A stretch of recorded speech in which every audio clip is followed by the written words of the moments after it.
Jane knew that her hands were shaking as she sat at her desk, desperately trying to focus on the spreadsheet in front of her. The busy office around her was fading into the background as anxiety began to coil tightly in her stomach. Ever since that colleague of hers had begun to torment her, work had turned into a living nightmare.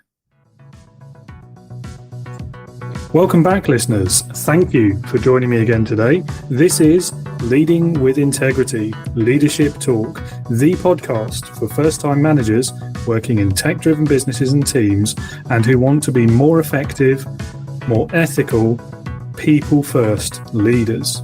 Join me each week to learn the crucial strategies, mindsets, and practical steps that successful modern leaders follow to be engaging, ethical, and authentic managers who are able to get the best from their teams.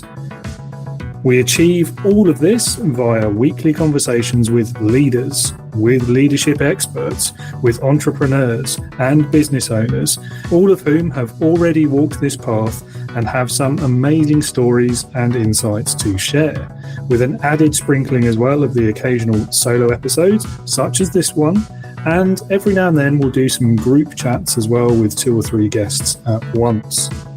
My name is David Hatch, and I will be your host. Leadership has always been a passion for me. After a career spent in a series of small businesses and startups during nearly 15 years in the aerospace and space sectors, I learned that the secret to successful management is in the ability to apply great leadership skills. And the secret to great leadership is all about your integrity, putting people first, and avoiding some of those traps that every horrible boss has ever fallen into. Over 3 years ago, I left that career. I started out on my own. I started my own business. And today, I help new managers, first-time leaders, be more effective, engaging, and successful as leaders while avoiding burnout, stress, disengaged people, and all those other horrible, pervasive problems that will always crop up around bad leaders. I care about this because everyone, myself included, has had that bad manager experience at least once in their career. And some of us have even made these mistakes ourselves. Bad leadership is everywhere, it seems, but it shouldn't be. And because making that transition from practitioner to manager, from doing the work to leading the work, is a difficult one. Change is always difficult, but this particular transition can be one of the most difficult people will face in their entire careers, but it's almost certainly going to be the most difficult one they have faced so far in their career. It's also the stage of your journey where you're going to be least likely to get access to leadership development from your employer. So that's what I'm all about, helping new managers be more effective via better leadership skills. I focus on tech-driven small businesses and startups of the kind that I've worked in for so long myself, and I'm on a mission to spread great leadership as far and wide as I can. One of the ways that I do that is with this podcast. So today we're going to be doing part 3 of our 4-part mini-series about the power of great leadership. As you may know, Leading with Integrity recently passed our milestone 50th episode, and so for all of this month, I've been dropping an extra episode a week in celebration and as a thank you to all the loyal listeners that are out there. In today's episode, I'm going to be telling you 4 small short stories that illustrate some key leadership lessons, which we'll talk about at the end.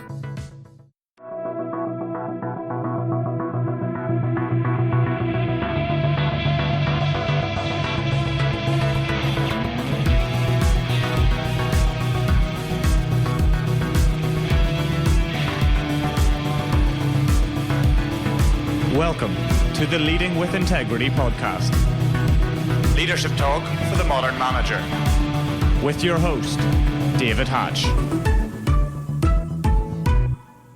Welcome again to part 3 of our mini-series on the power of great leadership.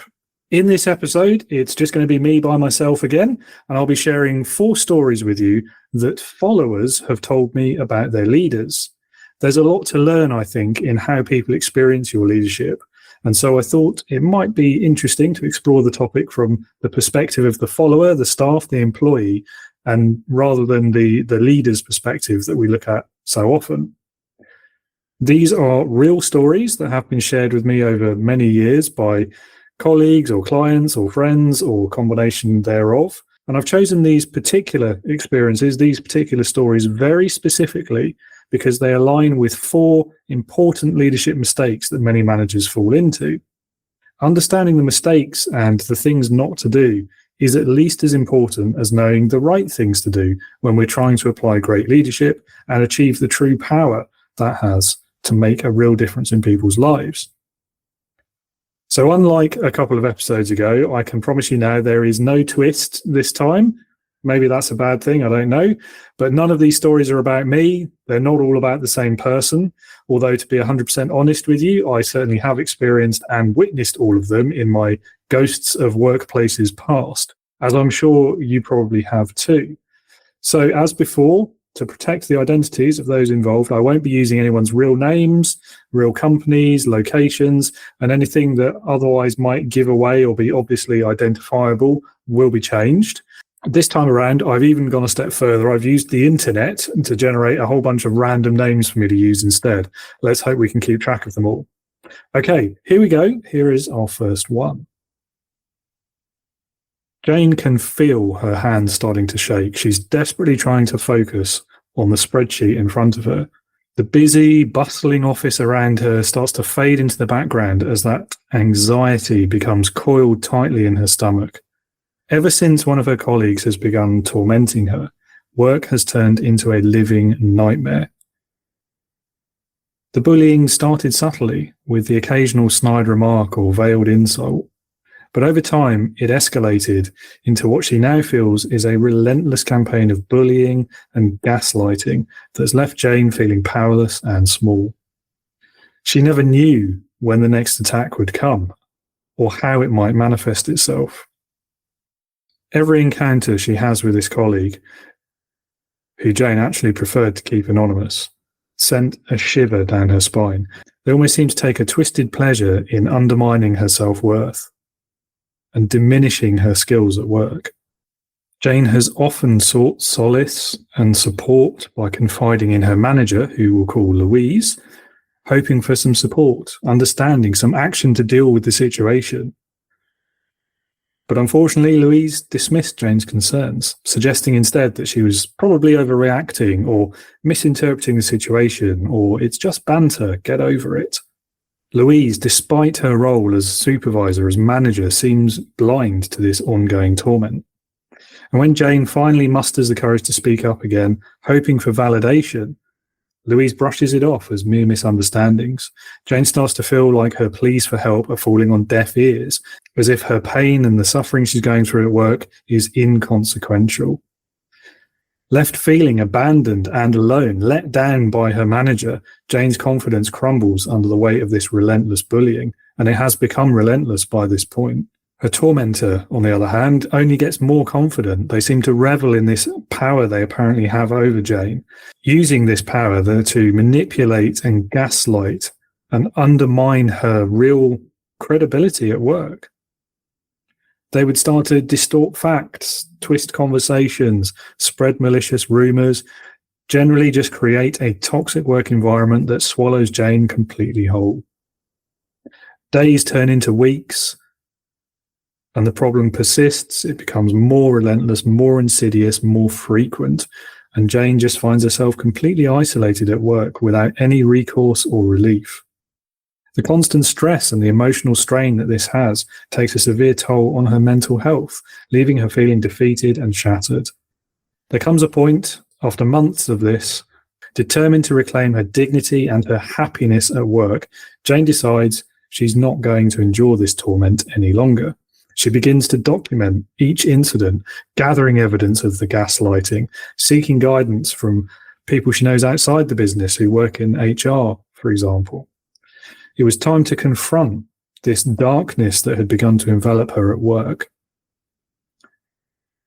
An investigation was finally launched by her company.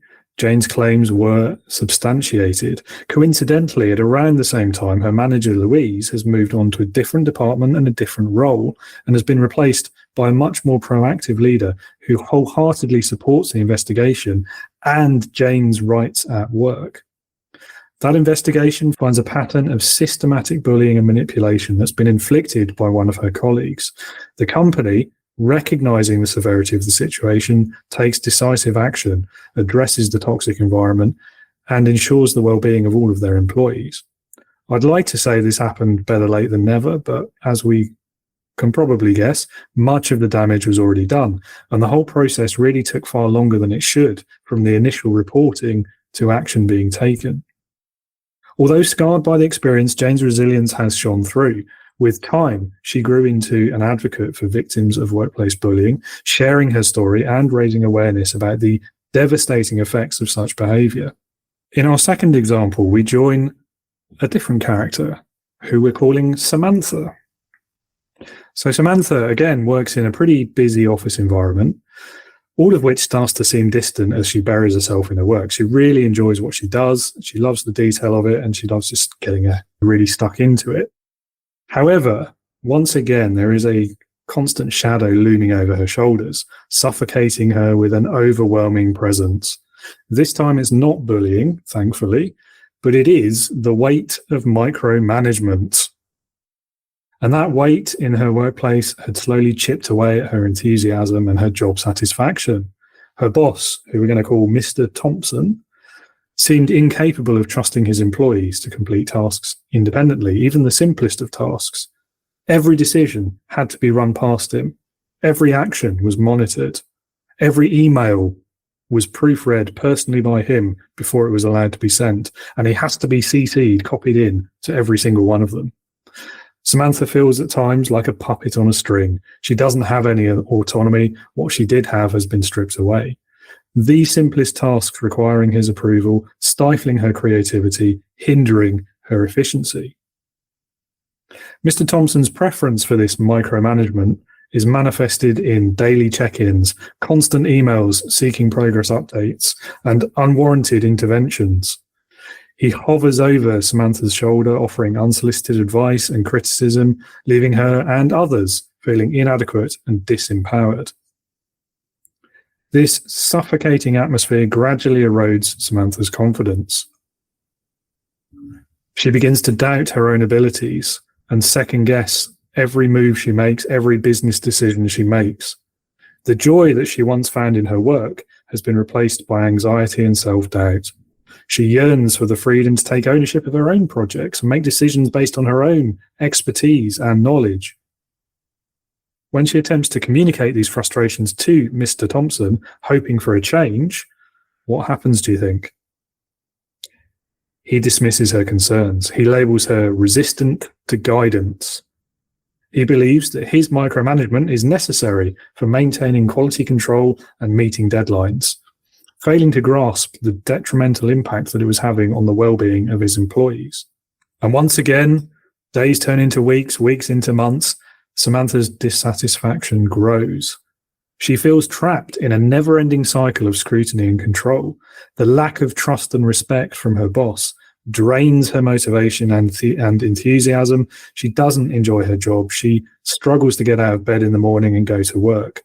And she longs for a work environment that places value on her skills and offers the autonomy that she deserves.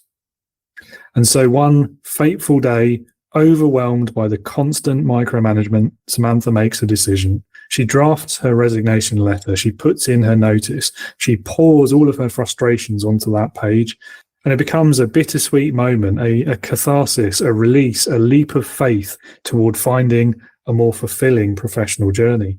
And as Samantha hands in this resignation letter, gives her notice, she feels a mix of relief and sadness.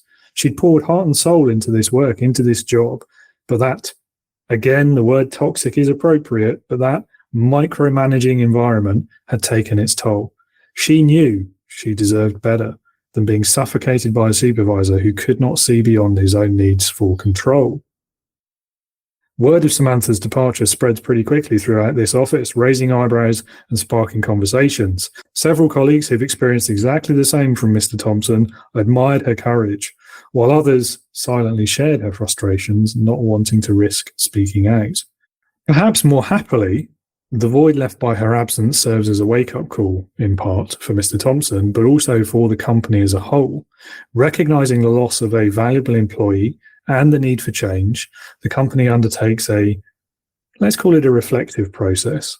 They acknowledge the detrimental effects of micromanagement, both on employee morale and engagement with their work.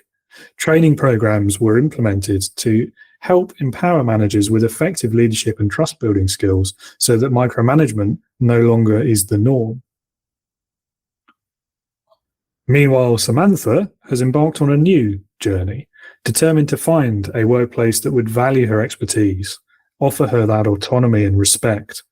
It wasn't easy, but with what she's been through so far, she refuses to settle for a toxic environment or one that would stifle her career growth. And she does find a new role, a better paid new role in a bigger company as well. In that new role, Samantha flourishes. She finds herself in an organization that fosters a culture of trust and staff empowerment. Her creativity blossoms, her innovation goes through the roof, and her contributions are celebrated by not just her own manager, but the senior managers above them and the business as a whole. The experience serves as a reminder of the importance of a healthy work environment where employees are given that freedom to excel and make meaningful contributions, but also the freedom to make mistakes and learn lessons. As Samantha looks back on her time in her previous job, she now understood that leaving was the right decision, whilst it might have felt a bit sad at the time. And even the negative experiences were still valuable because they taught her resilience and the importance of advocating for oneself. She becomes another vocal advocate, this time for the importance of work-life balance and cultivating these supportive work environments. And she hopes that that will help to spare others from enduring that suffocating grasp of micromanagement. Throughout her journey, Samantha discovers that her true worth was not defined by her former boss's demands for control, but by her ability to thrive in an environment that recognized and nurtured her talents. And in that realization, she found the professional fulfillment that she had been longing for.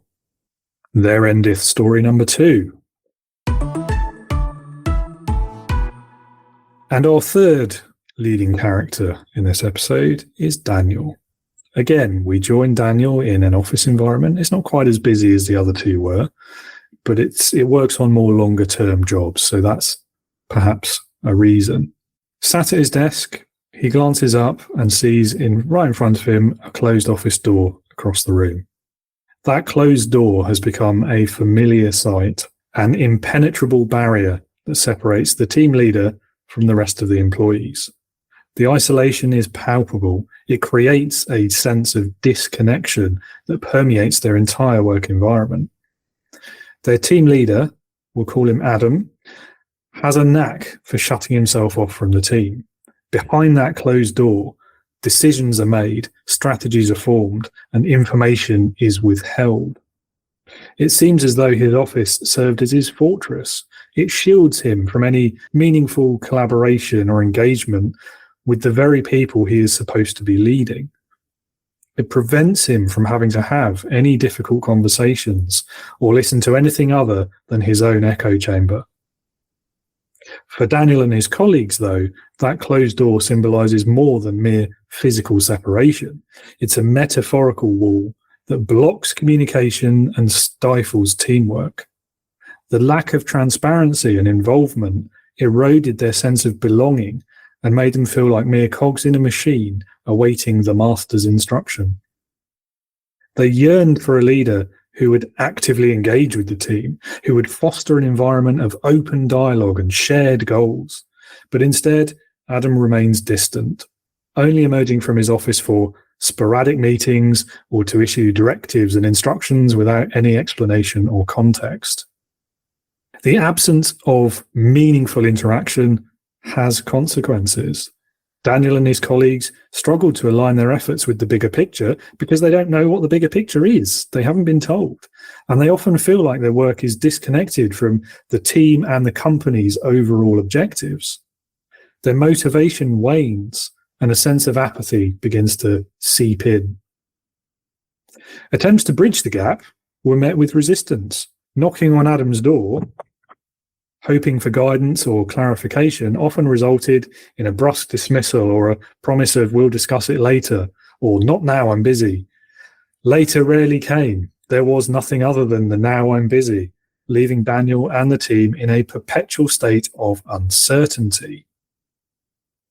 That lack of leadership presence has left a void that is filled only with speculation and rumours. The team began to feel like they were drifting aimlessly, lacking the guidance and support they desperately needed. Unsurprisingly, morale begins to plummet, and the once vibrant, collaborative atmosphere grows stagnant. Daniel knew something had to change. He decided to voice his concerns during a team meeting, bravely expressing the collective frustration over Adam's isolated leadership style. He highlighted the need for a leader who actively participated, who communicated openly, and listened to their team's ideas and concerns. And while those words resonate with his colleagues, Adam's response was lukewarm at best. He acknowledged their concerns but failed to take any meaningful action, and there was no follow-up. The closed door remained closed, a symbol of his unwillingness to adapt, to change, or to connect with the team. And so the frustration continues to grow, and resignation became a whispered conversation among the team members. They knew they deserved a leader who would champion their growth, foster their collaboration, and inspire them to reach new heights. It became very clear to all of them that staying in an environment of isolation, of indifference, would only hinder their own professional development, but also they could never succeed as a team without engaged leadership. One by one, team members began seeking new opportunities, some faster than others, eager to find workplaces where their voices would be heard and their contributions valued, and they could feel like they were being led. Daniel too made the difficult decision to move on, to find a leader who embodied the principles of collaboration and open communication. When that time came, when he found that leader, he hands in his notice, and as he leaves that office for the last time, he can't help but feel a mix of disappointment and relief. Again, those familiar emotions.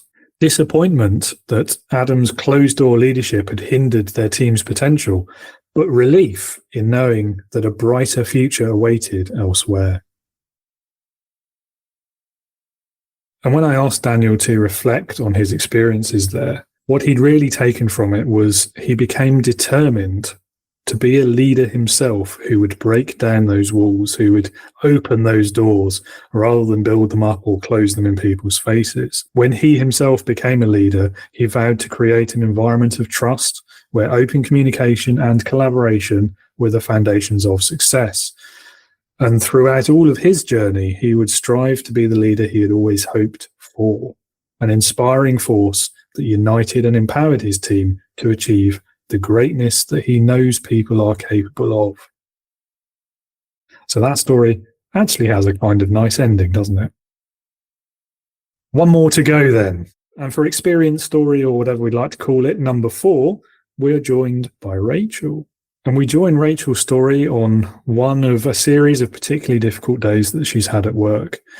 She sat in the break room on her 10-minute mandatory coffee break, and all she can hear throughout the rest of the quite large office is the sound of celebratory applause as it echoes off the walls and the horrible suspended ceilings. The cause of all that applause and celebration is her department head, who we're going to call Jim for this story. And he's basking in yet another round of accolades for a successful project completed. But Rachel, of course, knows the truth, and she can't help but feel a pang of frustration because she knows that lurking beneath the surface of that celebration is effectively a lie. Jim has a knack for taking credit for the hard work and achievements of his team. He skillfully presents himself as the driving force behind their accomplishments, skillfully positioning himself as the indispensable leader, department head in the eyes of the CEO. Meanwhile, the efforts and contributions of the team members who work for him are conveniently brushed aside or attributed to his own genius, if they're even mentioned or acknowledged at all, which they rarely are. Rachel and her colleagues poured all of their expertise and skill into their work every day, only to watch all of those efforts eclipsed by their department head's relentless self-promotion. It leaves a bitter taste in their mouths, sowing the seeds of resentment and demoralization throughout the whole team. They yearned for recognition and acknowledgement, but it seemed that their contributions would forever be overshadowed by Jim's calculated maneuvers. The frustration grew with every passing project, their creativity stifled, their ambitions subdued, as Jim continued to exploit their work for his own personal gain in that horrible game of office politics. He revelled in that limelight. He secures ever more and greater rewards, pats on the back, promotions, bonuses, pay rises, while the team that he is supposed to be leading languishes in the shadows, feeling undervalued and underappreciated. Rachel reaches a point very soon in our story where she can't remain silent any longer. This has been going on for the entirety of her job at this company. So she summons the courage to raise her concerns to the CEO himself, hoping for justice, let's call it in inverted commas, but more importantly, a change in the dynamic. And so in a tense meeting, she presents evidence of Jim's pattern of taking credit for the team's achievements. To her utter dismay, the CEO dismisses her claims with a wave of the hand. He seems uninterested in the truth, instead choosing to perpetuate the narrative that Jim had carefully crafted, but also, really, all he cares about is the result. And at the end of the day, the result comes from the team that Jim is leading. The CEO even goes further and praises Jim's leadership skills, telling Rachel she should be grateful to be able to work for him and learn from his expertise, and attributing the department's success largely to Jim himself. It became pretty evident pretty quickly that the CEO was completely enamored by Jim's charm and charisma and blinded to the injustice being inflicted upon that team. Within weeks of that thoroughly unsatisfying conversation, Rachel's frustration reaches its boiling point. She has desperately pled for recognition and fairness, but her words fell on deaf ears. The CEO's stubborn refusal to address the problem has left her feeling defeated and powerless. Meanwhile, Jim continues. He takes credit for the work of his team. He offers no recognition for the people doing the actual work.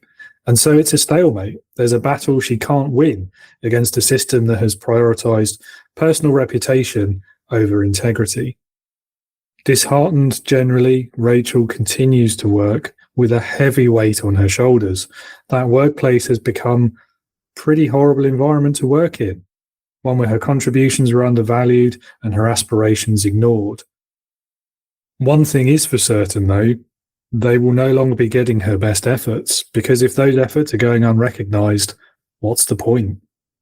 She even contemplates leaving and seeking a new opportunity, a better job, where her efforts might be recognized and rewarded. It's a frequent but passing thought. And as again weeks turn into months, that turn into years, that frustration lingers. Jim's department doesn't perform as well as it once had, but continues to meet all of its targets and all of its minimum deliverables, despite doing so under the false facade of Jim's success persona. And while the team members within it grow increasingly disenchanted and demotivated, Rachel herself is torn between her desire to make a difference versus the grim reality of the situation. She chooses to stay, though, at least in the medium term, hoping that change would eventually come. And so this story really ends on that impasse, that stalemate. The team members are caught in this web of injustice. They're struggling to reconcile their passion for their work and their overall belief in the company with the disillusionment they feel with having credit taken for their work and their recognition or progression. Not all of them are aware of the conversation that Rachel had with the CEO, because she is quite discreet and she doesn't want to make the problem worse. But the refusal to address that problem has perpetuated a cycle of discontent, frustration, disengagement, and diminishing productivity, leaving Rachel and her colleagues really ultimately in a state of limbo. And so this workplace has unfortunately remained a battleground of unfulfilled potential, where the talents of the team are buried beneath the adopted, the fake, the pretend reputation of their department head. Rachel and her colleagues continue to persevere to this day. Their spirits are dampened, but not extinguished, and they still hold out hope that one day their voices will be heard and their contributions will be recognised. And who knows, maybe we're too early in this story to see the outcome. Maybe they're right. I certainly hope for Rachel's sake that they are. That's where we leave our 4, let's call them suffering employees, although, as we know, some of them have moved on and addressed the situation. Some of them are still suffering through it. So let's talk about the 4 lessons that we can draw from those experiences.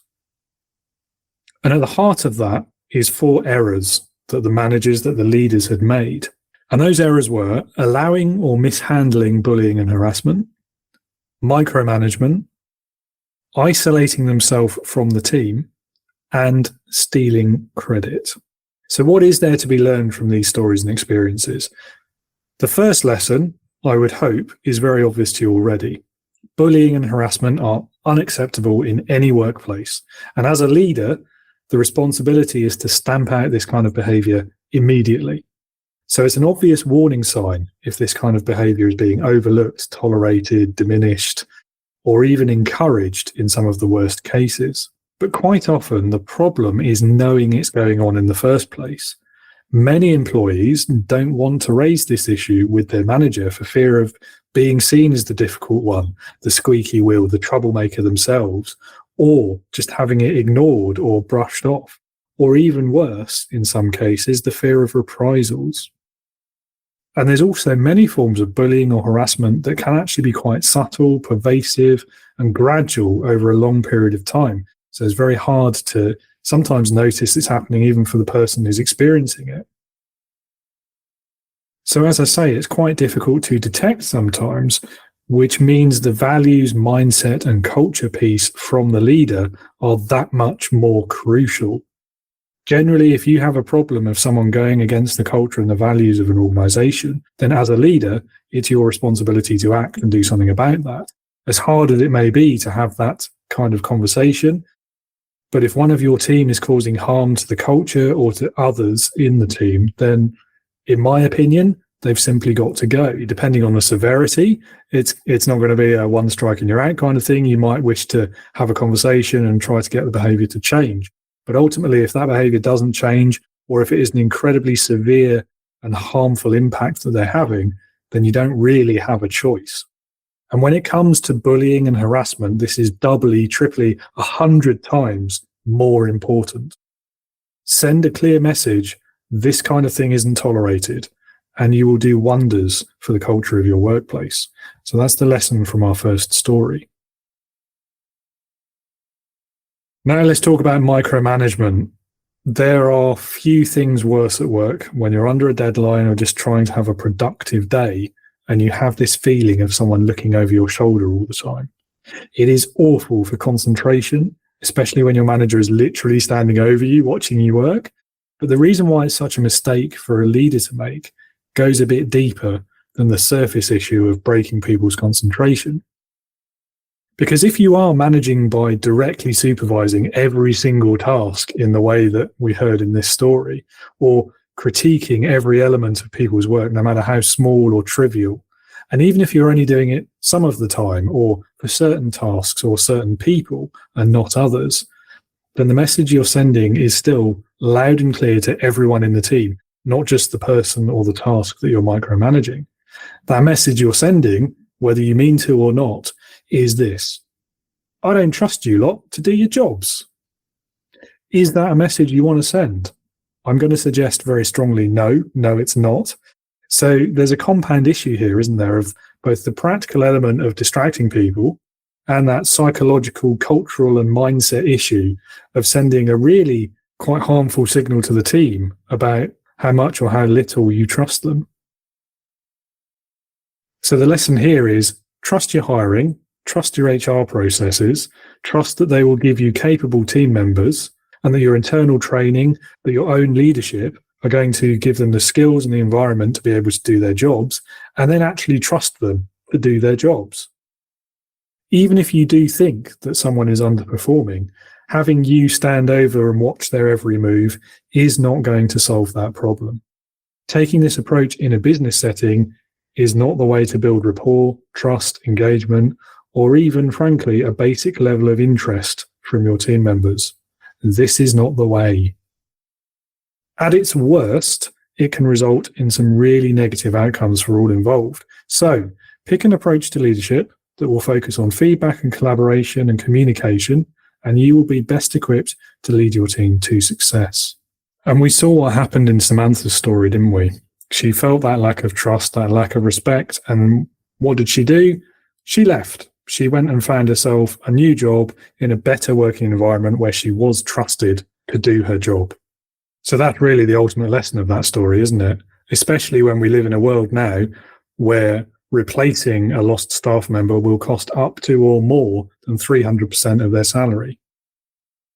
And the third lesson from our third story, trying to set yourself apart or show that you're different, better, above, outside of the team that you're leading is a difficult one. And we saw what happened in Daniel's story and how the negative impacts that resulted from that. So in this one, there is a tricky balance to strike as a leader between being able to set the direction and drive the performance on the one hand, whilst also be credible, trusted and respected on the other. Setting yourself too far apart from the team, failing to take an interest in the people that you are leading, and acting absent empathy or support, or otherwise allowing that ego to drive your workplace behavior, to create those artificial barriers, can get in the way of your ability to lead, to manage.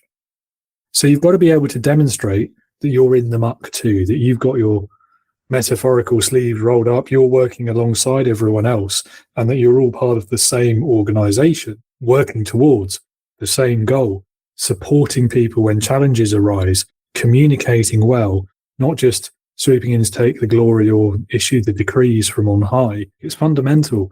People are less likely to trust a leader who sees himself as above the team. And it's really as simple as that. Our final lesson about stealing credit. There's really two sides to this mistake, and it's about how the leader reacts to those opposite outcomes. On the one side, the big mistake is to try and use that fear of punishment or failure as a tool for motivation. So reacting negatively when things go wrong. We didn't really see that in this story. What this story really was about was the other side of it, which is equally damaging, and that is failing to recognize the contributions of others. So the guiding principle here for an effective leader is take responsibility, not credit. So what that means is when there's good work, when there's success, acknowledge that publicly, recognize the team or team members who produce it, and don't take any credit for yourself because it's not about you. When things go wrong, as the leader, you need to accept and take responsibility for it, but also you need to deal with it privately or one-to-one with your team and do so in a supportive way. Mistakes happen, so what you need to do there is work with people, understand what actually went wrong and why, and then together help produce a plan to correct it and avoid it happening again in the future. Focus on what can we learn from this. It's a tough life, isn't it, being responsible like that? It's difficult to always feel like you're the one taking the responsibility for the mistakes and things going wrong, and that you never get celebrated for the success. But ultimately, that's your responsibility as a leader. That's what you're taking on by assuming that role. And yes, the temptation is always going to be there to say, look what my team did, aren't I great? But do not make it about you. This is another key behavior where you can relatively easily build respect and rapport with the people you're leading, because they will trust you more. They will respect you more. They will work harder for you when they know that you're not going to take credit for their work, that you are going to make sure they don't get all of the flack and the blame when things go wrong, that you've got their backs. But if you get it wrong, you can just as easily lose all credibility in your entire organization and struggle to get any support from your team at all. And you just won't be able to get the work done at that point. Now, the example in Rachel's story, that department head was pretty lucky that he had a CEO there who was covering for him. But that won't always be the case if that's the approach you decide to take. So I encourage you not to. Remember, take responsibility, not credit. So there we have it. 4 stories that followers have told me about their leaders over the years. The 4 mistakes that lie at the heart of those stories, and the 4 lessons that we can learn from them about good leadership.